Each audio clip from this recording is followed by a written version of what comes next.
अस्सलाम वालेकुम, कैसे हो गाइज आप सब। Welcome back to Rasida's vlog. Rasida vlog में आपका स्वागत है।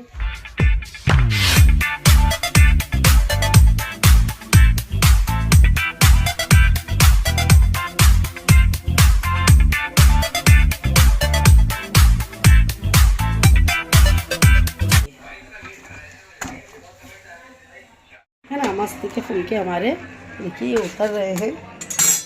ठीक है, देखिए माशाल्लाह ज़रूर करिएगा कि मस्त सॉफ्ट एकदम बहुत मस्त हमारे फुलके बने हैं। और मैंने क्या किया है गाइस, आप देख सकते हो, है ना। मैंने ये फुलके में ज़रा ज़रा सा घी लगा दिया है और देखिए हमारे फुलके बन गए हैं। ठीक है, तो चलिए देखिए अब हम इसको भी इसी तरह से घी लगा देंगे ज़रा सा। ठीक है, चलिए देखिए हमारे मस्त के फुलके बन गए हैं। ठीक है, तो चलिए देखिए, और बाकी के फुलके मैं सेक रही हूँ। देखिए मस्त की तरकारी, मटर आलू और गोश्त की तरकारी बनी है। तो चलिए जितने भी है मैं आप लोगों को इनवाइट करती हूँ कि आ जाइए। देखिए बहुत टेस्टी खाना बना है। मटर है, आलू है और गोश्त और टमाटर की सब तरकारी बनाई हूँ मैंने। ठीक है गाइस, मैं अब आमिर को खाना दे दूँ, फिर उसके बाद मैं आपसे मिलती हूँ। ठीक है, तो चलिए बाय। रात की भाजी भी है, थोड़ा सा मतलब मुर्गी की कलेजी भी थोड़ी सी पड़ी है। और देखिए ये पुलाव, जिसके मेरे यहाँ पर पुलाव ऐसे पड़ा है रात का, तो मैंने खूब अच्छे से बॉईल कर लिया है। तो चलिए मैं पुलाव भी दे दूँ। तो चलिए गाइस देखिए, जैसे कि क्लास पूरा हो गया है और आप देख सकते हो कि मेरा क्लास कितना मेसी हो जाता है गाइस, है ना। तो ऊपर सुबह में आती है रूम क्लीनिंग वाली, रूम क्लीनिंग करके चले जाते हैं और नीचे का तो मैं ही कर लेती हूँ। देखिए कितना मेसी सा हो गया, यहाँ से लेके ठेठ बाहर तक। चले गाइस देखिए, जैसे कि खाना पीना हो गया, उसके बाद में सीधे ऊपर क्लास में आ गई। और जैसे कि कपड़े धुल गए थे, सुबह से मैंने रख दी थी। और जैसे कि मशीन हमारी बिगड़ गई है, वॉशिंग मशीन बिगड़ गई है। अब इसके पापा आएंगे, उसके बाद उसको बनाएंगे। तब तक के लिए तो हाथ से ही धोना है गाइस। नीचे का भी रूम क्लीनिंग में ही कर लेती हूँ। और जैसे कि बाहर वगैरह सब कुछ झाड़ झपट कर लिया है। अब तो मेरे हाथ में काम है गाइस, तो मेरा घर चमाचम है। नहीं तो मेरी बेटी के भरोसे रहता है तो थोड़ा सा बच्चे जैसा काम होता है, पर जवान बच्चा घर में हो और अपने सब करे तो गाइस अच्छा नहीं लगता है ना। कोई हमारी बच्ची की इम्प्रेशन ख़राब हो जाए कि देखो मम्मी काम करते हैं और बेटी आराम से बैठी है, तो बहुत हिसाब से रहना पड़ता है गाइस जवान बच्चे हो जाने के बाद, है ना।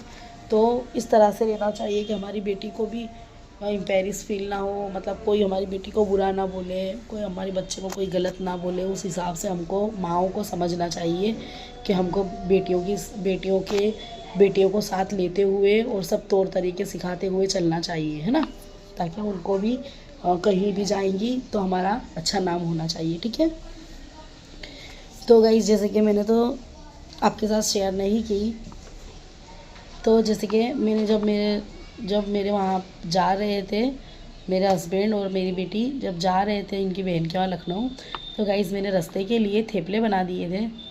और वो थेपले सबको बहुत पसंद आए, माशाल्लाह माशाल्लाह। और सॉरी गाइस, बहुत रात हो रही थी, लेट नाइट हो रहा था और मुझे बनाना था और मुझे बहुत देर हो रही थी। और जैसे कि मुझे एडिटिंग भी करनी थी, वीडियो शूट करना था, तो बहुत ज़्यादा मेरे पास टाइम नहीं था। और मैं उस दिन वीडियो एडिट भी नहीं कर पाई क्योंकि रात के 2 बज गए थे मुझे थेपला बनाते बनाते। तो आई होप कि मेरी मेहनत बहुत रंग लाई और सबको मेरे हाथ का थेपला बहुत ही पसंद आया, है ना। अल्लाह का शुक्र है गाइस कि उन लोग को पसंद आया। मुझे समझ ही नहीं आ रही थी कि इतनी जल्दी में क्या करूं। और मुझे मेरे हस्बैंड ने रात को बोला कि अभी जाना है। तो गाइस आप सोच सकते हो कि 3 घंटे में मुझे मेरी ननद को क्या भिजाना है और क्या करना है, जैसे कि आप मेरे ब्लॉग में देख ही चुके होंगे। तो मैं गाइस इतनी कंफ्यूज्ड थी और फिर पैकिंग भी इन लोग की करने की थी। तो भी माशाल्लाह मैंने जो थेपला बनाया इन लोग को बहुत पसंद आया और रस्तों में इन लोग ने बहुत इंजॉय किए। अल्लाह का शुक्र है, मेरी देवरानी को भी बहुत पसंद आया थेपला मेरे हाथ का और उन्होंने बहुत तारीफ़ भी की है फ़ोन पे। तो चलेगा इस देखिए, जैसे कि आज वो लोग आने वाले हैं। जैसे कि कल रात को गाइस है ना मेरे साथ बहुत ही अच्छा हादसा हुआ, मैं आप लोगों के साथ शेयर करना चाहती हूँ। जैसे कि मेरे हस्बैंड है ना, आते वक्त है ना, मेरी भाभी है ना, उनकी बहन के वहाँ पर सोचे लाइए यहाँ से निकल रहे जयपुर से तो हालचाल ले ले। तो उनके हालचाल लेने के लिए वहाँ पर गए गाइस। और फिर थोड़ी देर होने भी गए वहाँ पर, तो 2-3 घंटे वहाँ पर रुके, उन्हें भी थोड़ा अच्छा लगा और वो लोग भी बहुत खुश हो गए गाइस। तो फिर वहाँ से ये लोग चले तो मुझे कॉल किया था, वीडियो कॉल किया था और बातचीत की मेरी बेटी ने, मेरे हस्बैंड ने, है ना, मेरी देवरानी ने। तो गाइस बात की तो बस यही बात करें कि हम लोग अजमेर शरीफ भी जाने वाले हैं, वहाँ पर ज़ियारत करके फिर हम आएंगे, क्योंकि अब यहाँ से पास है अजमेर। तो मैंने कहा बहुत अच्छी बात है, आप लोग जाए आइए, बहुत अच्छी बात है। और बोले हम वीडियो कॉल करेंगे, तो मैंने कहा चाहे जितनी भी लेट हो जाए आप लोगों को पहुँचने में वहाँ पर, और कितनी भी रात हो जाए, आप लोग ज़रूर मुझे कॉल कीजिए, कि मैं ख्वाजा साहब का मैं भी दीदार करना चाहती हूँ, उनके मज़ार को सलाम दुआ करना चाहती हूँ। तो आप लोग जाए तो ज़रूर मुझसे कहना। तो मुझे रात को 4 बजे को वीडियो कॉल आया, मेरी बेटी ने वीडियो कॉल किया, और मुझे माशाल्लाह माशाल्लाह ज़रूर कहिएगा गाइज़, जो पोजीशन में मैं बैठी थी, जैसे कि मैं उठ के बैठ गई, कान के पास फ़ोन लगाकर सो गई थी, और जैसे वीडियो कॉल आया मैंने तुरंत ही अटेंड किया, लाइट ऑन करी और मैं बैठ गई गाइज़। मुझे बहुत अच्छा लगा, मेरे घर में बैठ के मेरे ख्वाजा साहब ने मुझे उनकी मज़ार दिखा दिए।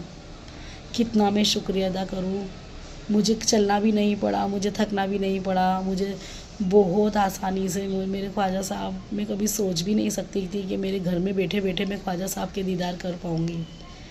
पर ये सब मेरे हस्बैंड की वजह से हुआ है गाइज़, क्योंकि उनको पता है कि मैं पीर औलियाओं को बहुत मानती हूँ, और बहुत मैं उन लोगों से मोहब्बत करती हूँ, और बहुत नात शरीफ सुनती हूँ।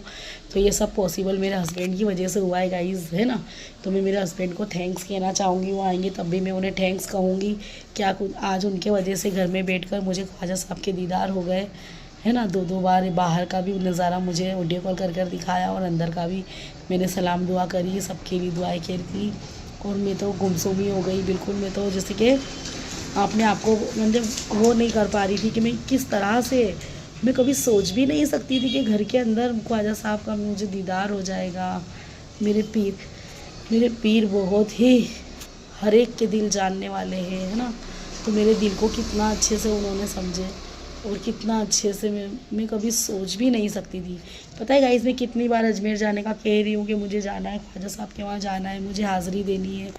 पर मुझे ऐसा था कि मेरे हस्बैंड तो जाने का बोलेंगे नहीं, मेरे हस्बैंड तो जाएंगे नहीं, कोई बात नहीं, मैं जाऊँगी आमिर के साथ। और क्योंकि उनका गैरेज में काम बहुत रहता है, तो नहीं जा पाएंगे। और देखो ख्वाजा साहब ने उन्हें ही बुला लिया, है ना, जो जाने के लिए बिल्कुल आनाकानी कर रहे थे, ख्वाजा साहब ने उन्हें ही अपनी डेली पर बुला लिया। बोलो कितनी बरकत हो गई मेरे ख्वाजा साहब की, कितनी यानी कि भारी करम हो गया कि ख्वाजा साहब ने बोला कि ये ना बोल रहे हैं तो उन्हीं को बुला लिया गाइज़।